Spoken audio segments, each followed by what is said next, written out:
Kalunga. Ya de le kale. Oleli nini? Bolingo nanga Kalunga. Yokenda wat? Kale? Yokenda wat? Tolongwa na makadam na zona. Tosolola. Tosolola. Tolongwa na makadam poto mibatela to batela pe bakumi mituka. Tosolola Kalunga. Tomona kala toto. Ya de. Bolingo futi ya mbutiaje. Bolingo ngana Kalunga. Bolingo sode moto. Dodan.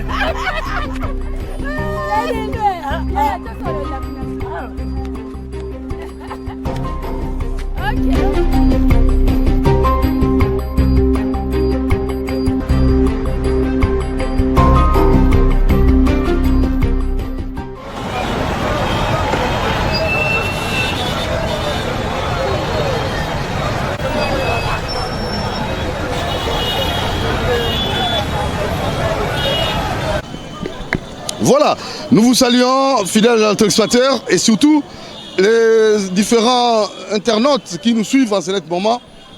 Oui, réalité sur le terrain, nous sommes dans la commune de Lemba, plus précisément au niveau des ronds-points Super. Nous sommes là, Super Lemba avec la CNPR.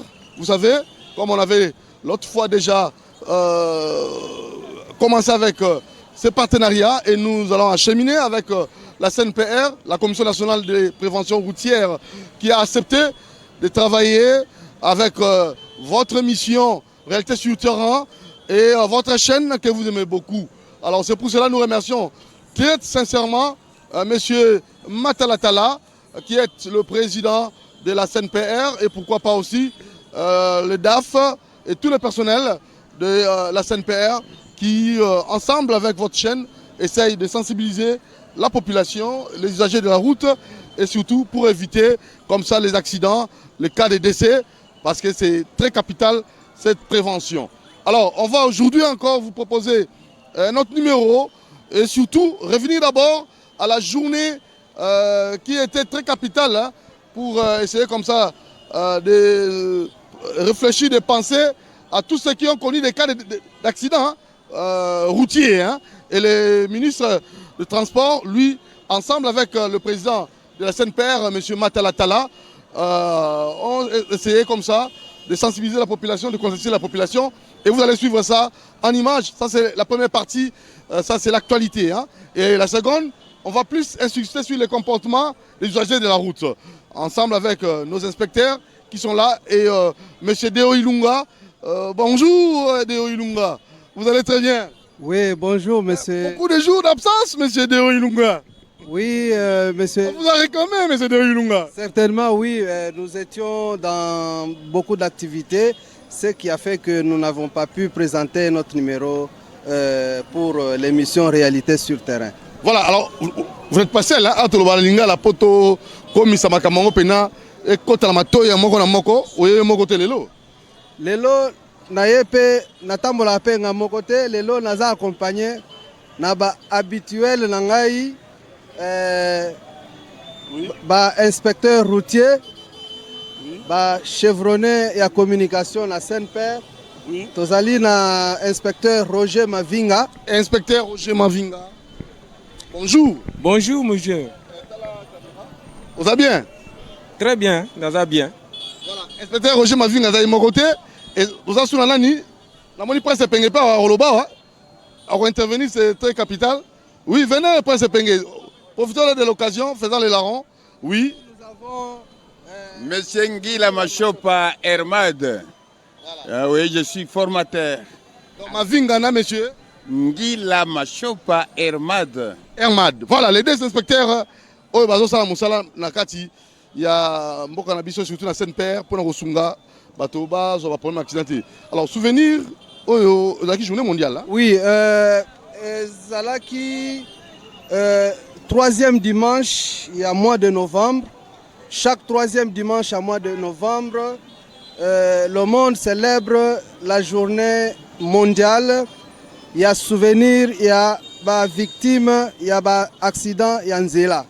Alors, Saint-Père a quitté na terrain et le ministre oyo alansaki journée wana yemoko akitaki na terrain pour sensibiliser les usagers de la route pour tunamutu kokakotosa code de la route pour que to continue à vivre ba victime accidenté, mais au contraire to poser ba acte au ekoki ko sauver ba ike. Voilà, on va d'abord suivre une image et revenir juste après.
Excellence, merci. Là, nous montons dans les kaka. Nous montons dans les mi balé. Et les bosses ça par rapport il y a taxe de stationnement. Parce que bande ko lobby ngo bien dit. Ah bien ngo taxe de stationnement. C'est-à-dire ils ont permettre biso de stationner. Siko stationnement ngo wana ezapona ko tongela biso ba parking ko stationner ou bien to ko tsaka mbongo ka bongo kaka ekei. Maintenant oye arrêt moko boye. Babenganyo que non a yo moyo telema exacté mais pendant que tu fous ta taxe de stationnement babengo taxe de stationnement ya ko telema mais et comme au sombi o yana tena 7e mawa babenganyo awa arrêt exacté c'est ko taxe wana za taxe ya ni. Bon maintenant deuxième question ça par rapport à autorisation de transport. Donc ça doit comprendre autorisation de transport ya moto et ça donc et ça autorisé ou bien ils ont autorisé. Parce que là, on a un peu compliqué. Nous avons limité le côté. La commune qui chasse ça, mais ce qui est ma tête, c'est autorisation de transport. Mais pendant que le ministre provincial a boyé à Elokowana, mais ce qui est Tchango Bakangio, autorisation de transport. Bon, nous avons tous ça. Donc, nini, il faut que ça dans la police. Quand le PCR, police, la circulation routière. Mais le comment Oudiana a Kangamoto, on a dit papa. Mbata zo Kangamoto, on a au télémindengani. Au moyen au téléma, exact. Siko. Donc, les vacations, ça place, on a mingi mingi. Merci mingi. Na mokuse na retenir que na mosala bozali kosala pona kosalisa population bozali pe ko subir batracasserie wana l'équipe ebele bosengi na biso bakonzi ya mboka tosala manso toyeba pe ndenge nini kosukisa batracasserie. Merci mingi na note yango ya lisusu na sengi bino na campagne tozali kosala. Objectif ezali pe na kobatela bomoina bino. Boyebaka que souci ya gouvernement. Boyeba pe komi batela. Komi batela soki bino moko pe bobandi kotosa code de la route. Libeko ya mboka par rapport na circulation routière. Donc je vous promets que Makambo ya Batrakaseri Tokotala avec les responsables appropriés. Nali a permis de conduire. Nali a permis de conduire. Permis de conduire. Il y a 2017 expira. Mais le lot sur la police a kangé le lot permis de conduire. Quoi, il y a des gens la faiblesse de la rangoté. Mais pendant que donc et bien raté. Permis exacté. Ezalité. Mais la compromettre bino avant la fin de l'année. Donc on a permis de conduire économiquement. C'est ça, on dit au somba. Bokosomba, naebi bokosomba. Bokosomba. En plus, on communique dans l'association. Boboye ba procédure et vous allez ndengeli. Bosomba correctement, ba vrai permis de conduire. Ba koya côté que la bino ba faux permis de conduire. Vous avez l'obligation à dénoncer bango, donc au kangape bango.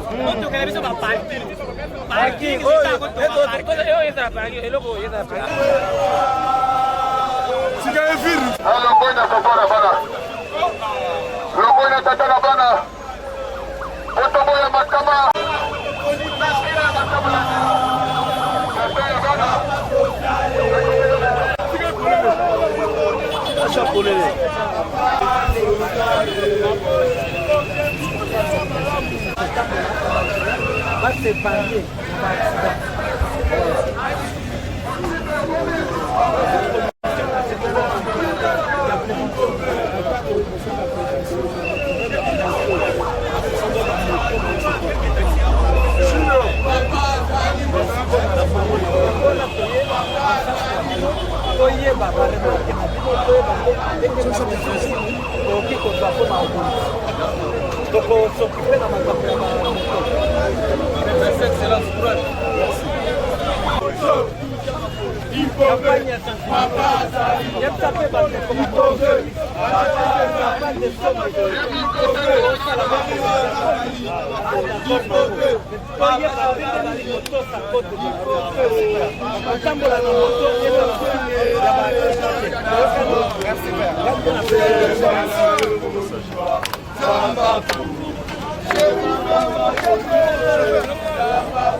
Voilà, alors M. Deo Ilunga et surtout nos deux inspecteurs qui sont là, ils vont intervenir. Avant cela, nous avons croisé Prince Epenge ici.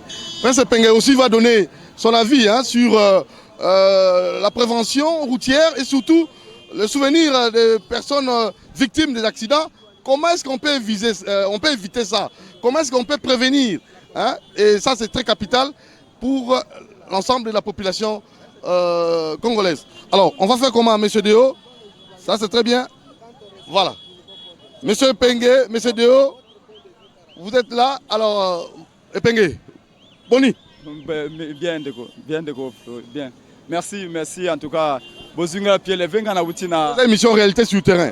La thématique, et la prévention, comment prévenir l'accident, comment sensibiliser la population, le respect code de la route et surtout souvenir les personnes victimes de l'accident. La journée moko célébrée, tout ça qui la ministre des Transports Zalaki, président Matalatala Zalaki wana, un mot pour éviter tout ça. Bon, les féliciter. La situation, il y a circulation est commis terrible. Et d'autant plus que maintenant là nous sommes pendant la période de fête. Personne ne respecte rien. Je dis personne ne respecte rien.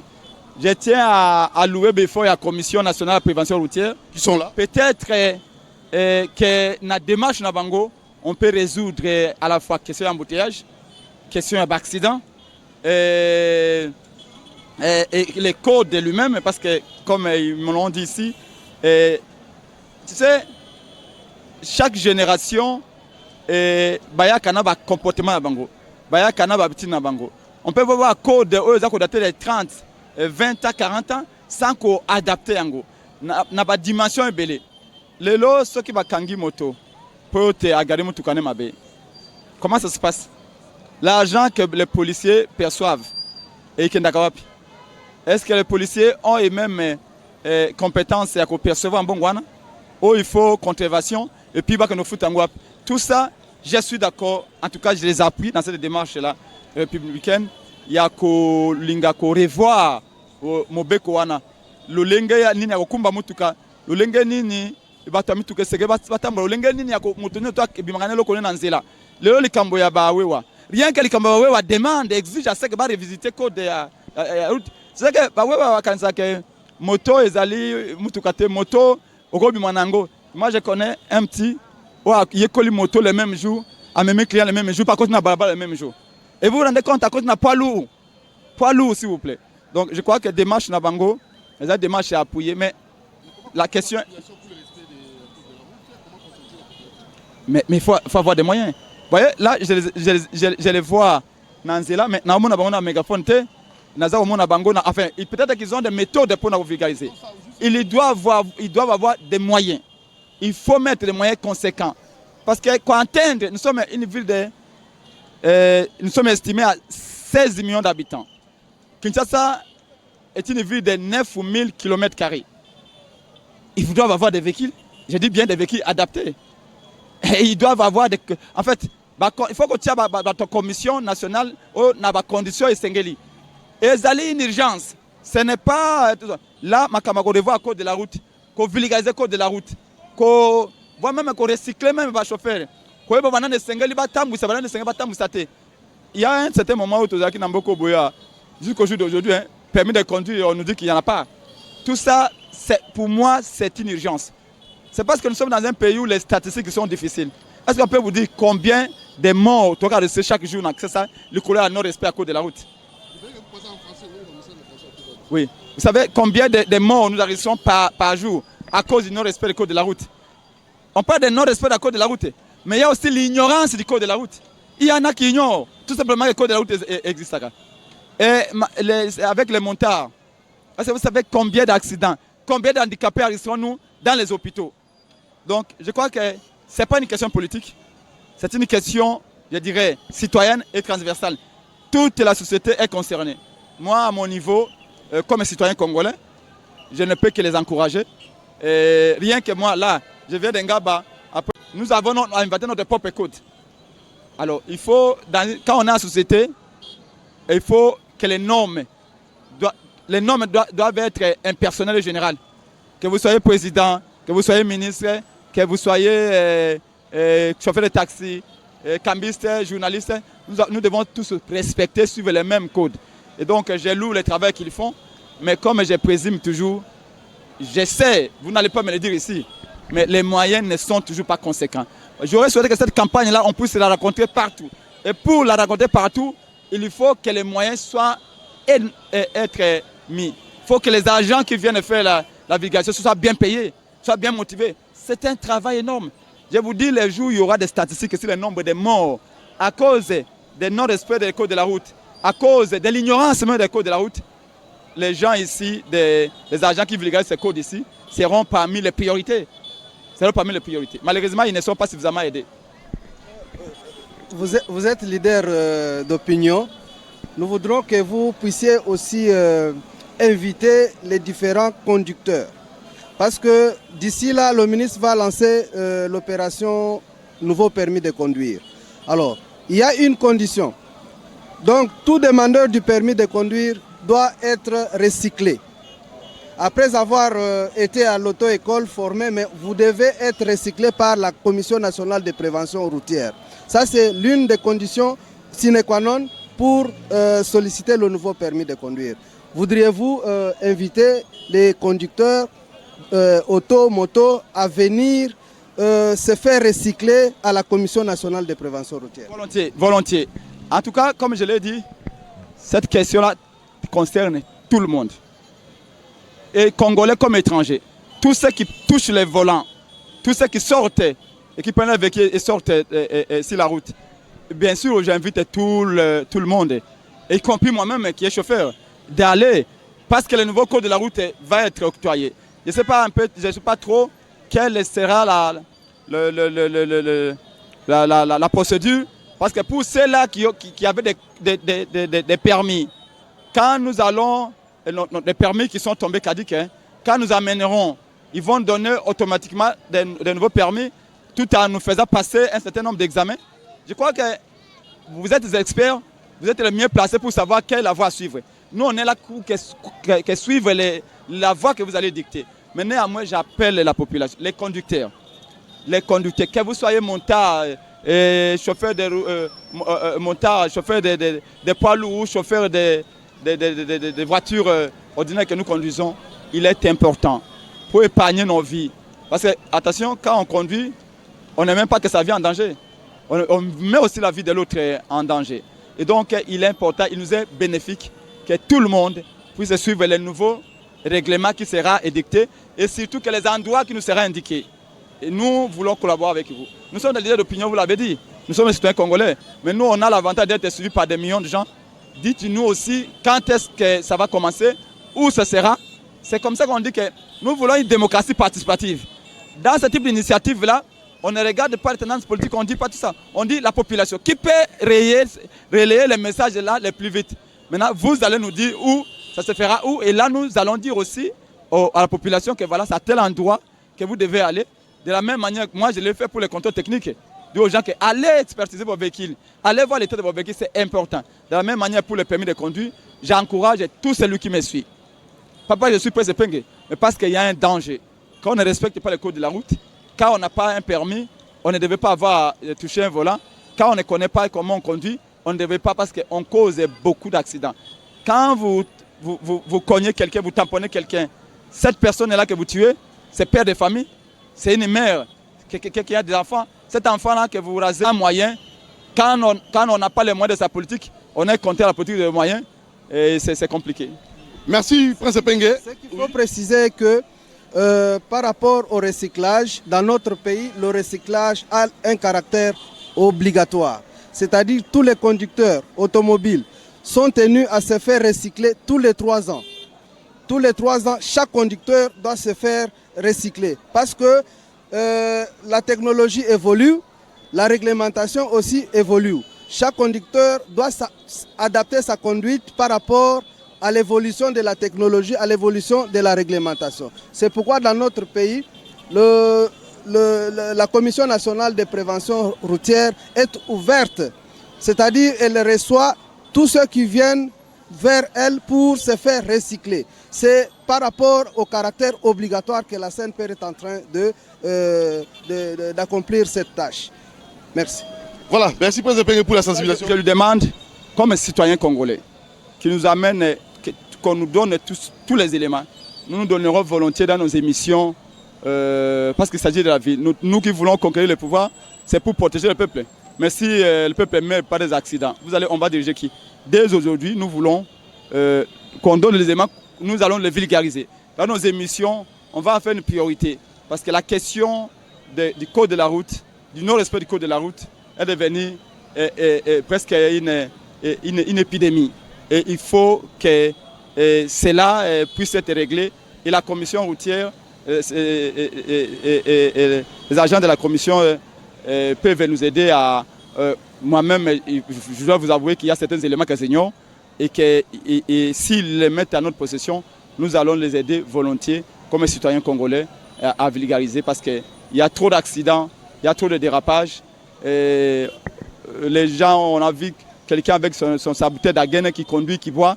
Ça, je pense qu'avec ce que Ndeko nous dit ici, c'est interdit, mais ça se passe quand même. Alors, comme on dit, mon peuple, la Bible dit, mon peuple périt faute de connaissances. Il est important que notre peuple soit au courant. Et comme ça, quand il y aura la sanction, qu'on ne prétexte pas ignorance, c'est important que nous participions à cette campagne-là, volontiers, pour la République, pour nos frères congolais. Merci Prince Epenge pour votre intervention. À la prochaine occasion. Merci beaucoup. Voilà, alors nous allons acheminer avec nos amis de la CNPR, la prévention, la sensibilisation, la conscientisation de la population au respect du code de la route. C'est très capital. Alors, chers amis, chers inspecteurs, très rapidement, nous sommes là. Oui, monsieur Deo, inspecteur.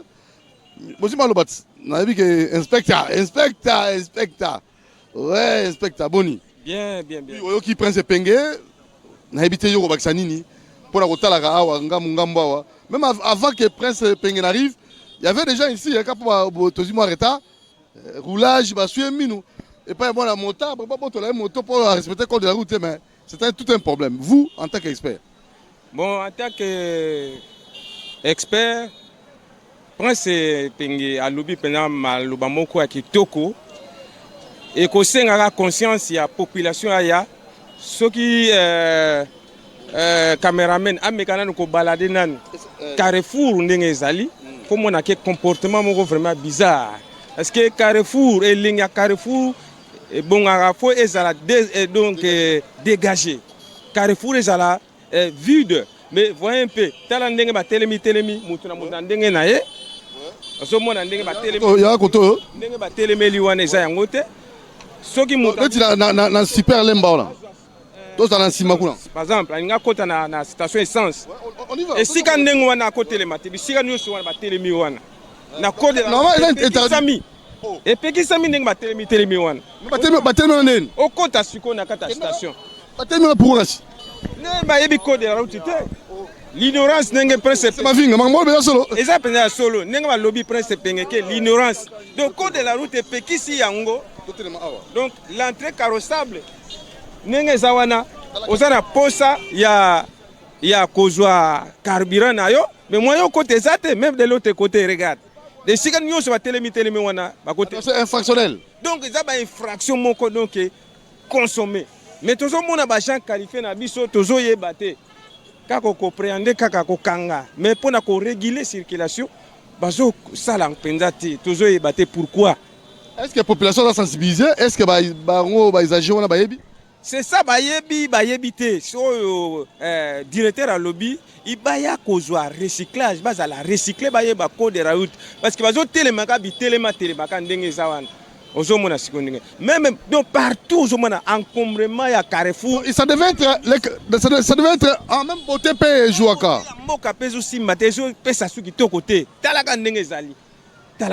C'est bizarre.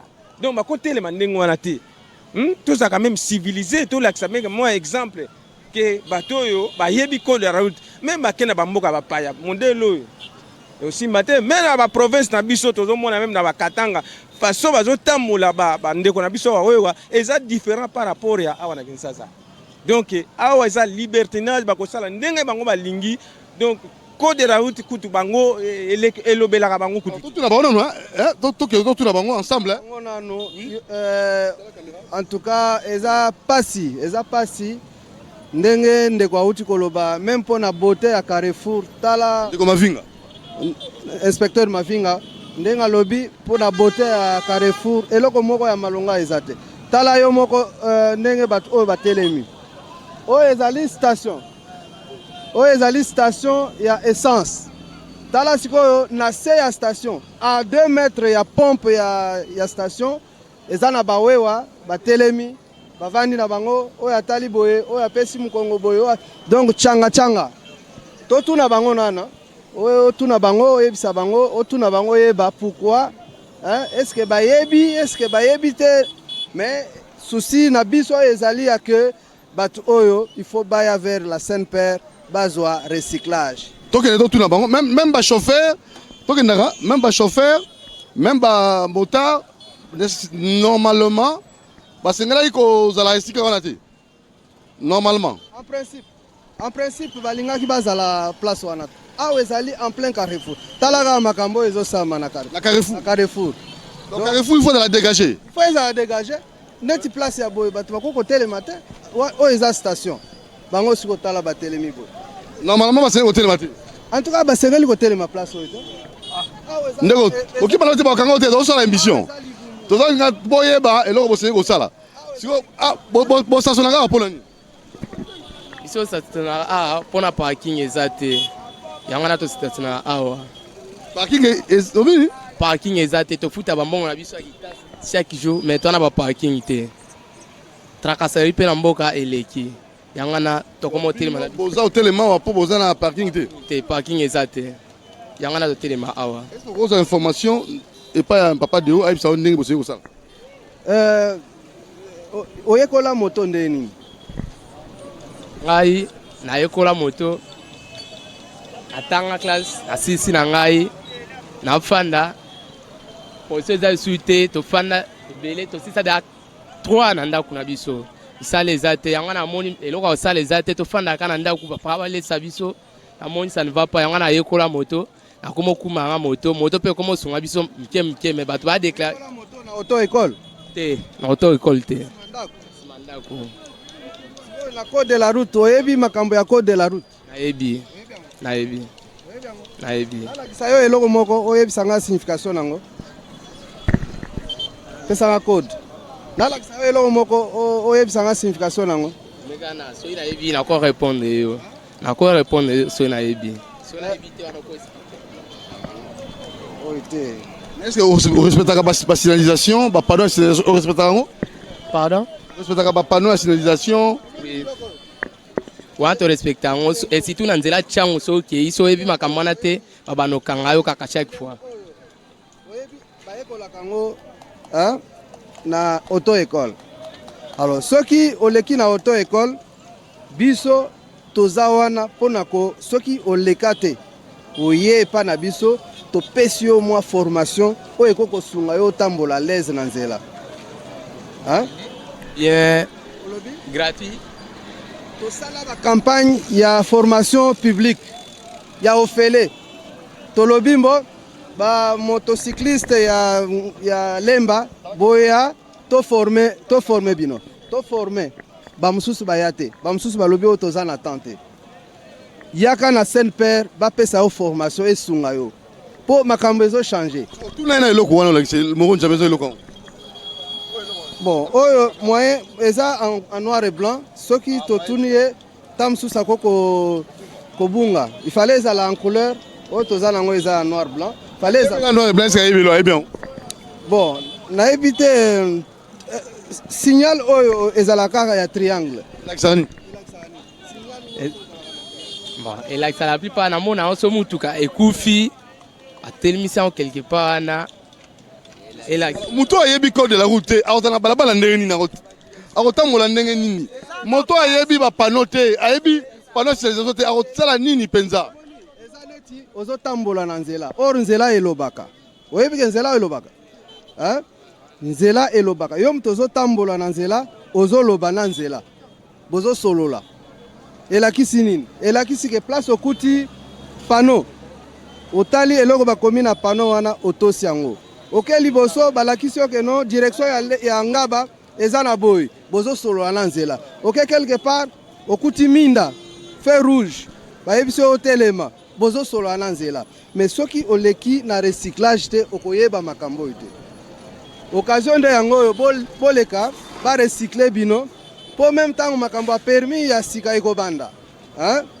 bozala na mokanda oyo bakopesa bino brevet wana oza nango ozoya kosolicite permis mpo ekozala mobulu olobi nini eza na jury bakopose yo baquestion examen soki ozwi te barecycle yo na makasi ozwa ntango ya kotambola na moto te voilà alors papa na biso chauffeur azapi yo makambo nyonso oyo balobi yo oui namoni réaction bayebi na bango te bango nyonso ata soki otuni ntina batraçage oyo ya banzela oyo bayeba bango te mpo okomona motuka ya liboso na ye il se pose même pas la question poni moto ya liboso atelemi omona aleki opa le moninga azolekisa bapiéton ye aleki na ye kaka donc il se gêne pas, il se dérange pas, il s'inquiète même pas. C'est comme ça va causer ba mort rebelle bateau, colère de mituka bateau, oh on a tout bateau. Il me donne votre adresse en français. Qu'en dites-vous pour résoudre ce problème? Mais vous êtes là, vous êtes la Commission nationale de prévention routière, vous êtes habilité pour mieux le faire que moi peut-être. Donc prenez ces gens en charge. Quelles sont vos inquiétudes? Mais c'est ça que je viens de dire. Ils tuent beaucoup de gens sur nos routes ici, à Kinshasa ou ailleurs, parce qu'ils ne savent pas interpréter les signaux routiers ou même les traçages qu'on met sur nos routes. Ils ne savent pas interpréter ça. Donc pour eux, ils roulent comme ça, comme des piétons. Donc rien dans la tête, ils roulent comme ça. Et quand on leur rappelle ça, ils croient qu'on les dérange ou on les insulte, tout ça. Alors que faire maintenant? Faites votre travail, c'est pour ça que vous menez cette campagne. Allez jusqu'au bout. Comme ça, sur 100, au moins, faites-vous au moins l'objectif d'obtenir au moins 80 qui seront instruits. Merci beaucoup. Alors, papa, yo za na souci ya code de la route. Nazala na souci nango mais kuna basenga mbongo. Net musalo. Yo te école te, olingo ye ba situation ba panneau te. So ba ngo dépenser mbongo. Mais so okufi. So na kufi ko za li sous problème. Net musalo yo na yekola ngo po papa akufaki na tikali na mama. Mais natali musalo ezate. Yango nde nakenda oyekola moto epa camarade na ngande mutu amemanga na moto na yekoli na bando bula na nzela mais na yebi ko de la route te il faut na leka na eto okol po na yeba makambo ya nzela. Très bien. Alors bino bata parking bino batu ba chargeur siko bino balobi awa normalement mutu ko zala te zala tellement awa bitu ko zala te. Oui, à chaque fois, oui. Normalement, tout est à la tête. En tant que chargé, ni nos oloba. Il y a un problème que l'État a tiré biso arrêté. Parking titulaire, ils ont arrêté. Il y a un biso chargeur, na chef na biso, to travailler kaka comme il faut na makasi kaka. Il y a biso moko parce que ceux qui te le bito tika, to c'est la parking. Tout ça, c'est la moralité. Et on a mituka et bomamine. On a station. Oui, station et comprenez que ceux qui bâtissent qui biso bongo, même bango koka ba chauffeur oyo, aso mbaka kabira na station na bango. Bataka ba bonné na bango. Moi ba benga na bango exact parce que ba bi que l'état yemoko a créé ba parking te. Et c'est que l'état a lukela ba chauffeur ba parking pour na ba parquer ba kana bango pour passer la musala. Bata moto et le problème que bata so tali ba embouteillage o eza na ville de Kinshasa. Et ça na okala. Mais lelo e bota 1000 sous pour na ba mingi ba moto. Surtout moto gizi. Depuis na bata na bango permettre mais moto gizi ba kotaka ba contrôler te. Bata ba conscience cynique. Okozala nzela yango yo muninga naza na mulongo. Mako dévier muninga na ye pour awela kaka nzela ya ye yo mona ka ba so tali na ville de Kinshasa embouteillage et donc créer même mingi na ba moto na sengi l'état ayeba ko éduquer ba chauffeur ya moto Alex Sabon ke ba nini ko tambola na boulevard pour na ba embouteillage. Alors monsieur Mavinga j'ai habité échange de Salina Bango. Oui, monsieur Deo Ilunga. Tosali échange na bandeko. C'est peli quand même na idée. Oui, c'est peli. Oui papa, c'est peli na Topesi baninga bandeko conseil que ba se regrouper na ndenga ba association na ba. Ba numéro na onde nini? Opesi bango? Bon, na pesi bango adresse ya musala. Toye a na cadre ya musala ba kozwa numéro adresse ya musala. Ba se regrouper na ba association wana bangonde bakoya ko solliciter Saint-Père pour à recycler bango. Bakoya ko zwa ba condition nyonso et pas ya Saint-Père na ndenge ya que tokoya ko recycler wewa individuellement boyete mais toko recycler bango na ba association na bango. Président bien allé président. Ngana tuna. Siko net ba mususu bazala na kati ya ba association te mais ba memaka na bango. Pona bango ba kozala recycler te.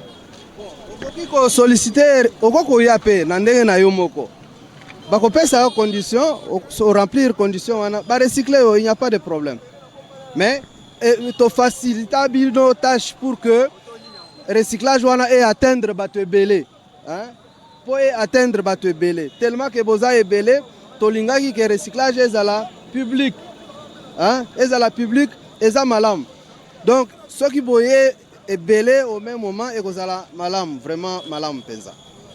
Voilà, c'est bon Oyoki? Oyoki, la moto est kota raté. La ville moto est kota raté, on va profiter. Ah, la ville on a likambo ya sujet le loté. Il faut bureau moko ya awa poto bando kende présent. Pokuna to kota te.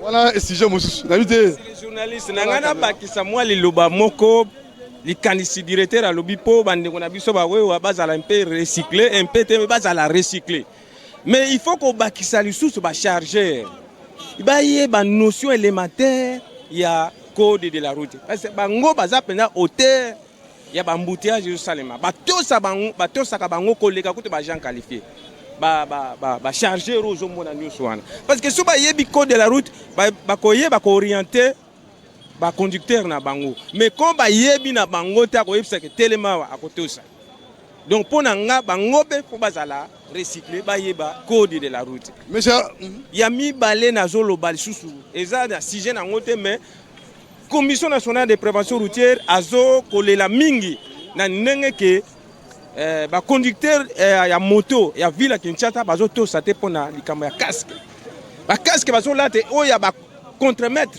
baingénieur ya oyo bazotonga bandako eza yango te eza propriété na code de la route donc il faut tolobela yango bacondition bapesi nzela na bando mokolo yango okolobela sujet uniquement comme na casque ya protection wana bazolata eza yango te donc faut balata ba casque na banda ko filmer casque moko oyo kozala approprié que à cas d'accident mutu ebeti na bakadam à cause à la moins même 50% ya ko vivre mais oyo bazolata wana soli kama malamoko à cause à la peine na chance te po abika. Monsieur Mavinga pona okabona tokomi na suka nayo. Oui. Naloba bokabona. Kabona pona ko kabona na sengi na bande ko na biso ba kumbi mituka ba kumbi tukutuku. Même bande ko na biso ya pusu, même ba pieto ba usager nyonso wana tango mission ya code de la route ezali koleka. Ata ko azali kolanda to match ya mikolo to il faut alanda yango po eza motu ya pona ye. Po soki bayebi moi Mateo tozo pesa na code de la route ezala moi esengo même na mwana na ya ko pesa ye conseil que avant okatsa faut salabo mais tango oza ko négliger même ba émission tozo sala eza moi passe ko senga ne balanda ka pena émission surtout CCTV balanda ngo na ngonga oyo elekaka émission wana. Merci monsieur Mavinga l'inspecteur Deo tozo ke na conclure hein monsieur Deo Moron Jambe. Oui, Maëlle, ils sont à terrain. Voilà, donc faut respecter aussi. C'est là, oui. En réalité, sur terrain, tout ko sololana bandeko. To sepelaka na bango pe ba sepelaka na agent ya Saint-Père parce que bayokela abiso. Bayokela abiso parce que oyebi vocation ya Saint-Père est beaucoup plus pédagogique. Alors, si vous avez quitté le terrain, vous allez kopesa mateya. Alors, mateya wana esungaka bango, baza vraiment reconnaissant. C'est pourquoi, au moment où na campagne na biso ya sensibilisation, tozalaka na accrochage na bangote. Donc, bayokela biso. Donc, tolingi vraiment que non sensibilisation et atteindre bato nyonso. Et atteindre bato nyonso, bino ba média, vraiment bossa la paix plaidoyer à Saint-Père pour que tous alla vraiment. C'est la raison même il y a partenariat à réalité sur terrain na Saint-Père. En tout cas chaque fois na félicitaka yo, na félicitaka émission na yo, na félicitaka chaîne na yo parce que besoin initiative ya ko lutter, ya ko se placer à côté à Saint-Père pour na ko lutter contre l'accident de la route. Vraiment coup de chapeau pour notre initiative. Nous voulons aussi que les autres puissent emboîter le pas. En tout cas, qu'on donne l'occasion à la Saint-Père de relayer le message de sécurité routière. Vraiment, c'est très important. Merci. Lelo, M. Herman, Lelo, à conclure prochainement, à chacun son tour. Voilà, ça n'est fini pour ce numéro que vous avez suivi. Je crois que ça vous a fait du bien. Nous remercions très sincèrement M. Matalatala, le président de la Saint-Père, et tout son staff, les directeurs Quito, les directeurs Deo et tous les inspecteurs de la Saint-Père. Merci à tous les membres aussi, tous les personnels. Et ce partenariat, c'est un partenariat durable pour l'intérêt de la nation congolaise. Nous sommes aussi ici au niveau de Super Lemba. Nous tenons là aussi à saluer M. Jean-Pierre Mbalakasanda, le chouchou de Moamba, parce que nous sommes dans votre commune, M. Jean-Pierre Mbalakasanda, l'homme qui est Moamba. Et Moamba aussi doit nécessairement reconnaître le bienfait, le bienfaiteur Jean-Pierre Mbalakasanda. Et les bonnes actions ne sont jamais oubliées. Il a beaucoup milité, il a beaucoup travaillé pour l'intérêt de cette commune de Lemba. Jean-Pierre Mbalakasanda, chouchou de Moamba, ne te fatigue pas. Moamba te sera reconnaissant. Sois calme, ça ira. Allez, bien des bonnes choses à vous. Nous insistons sur le feu. Il faut prier. mais je dois prier sérieusement Moron Jambé.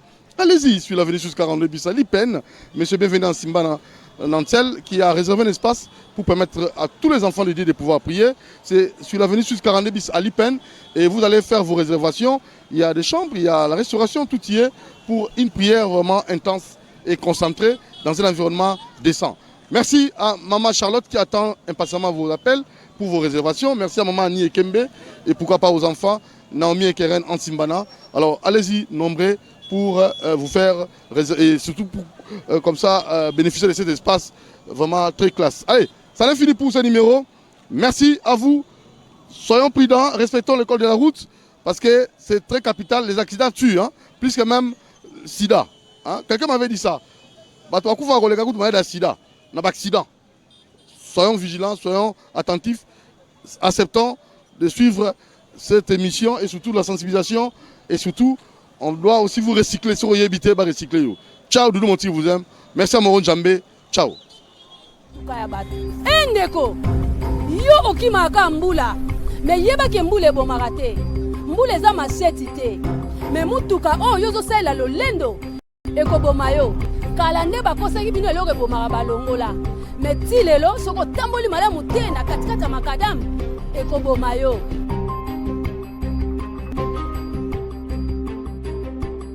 Na yango tosa mibeko ya nzela po obatela bakumbi mituka omibatela pe yo moko lokola.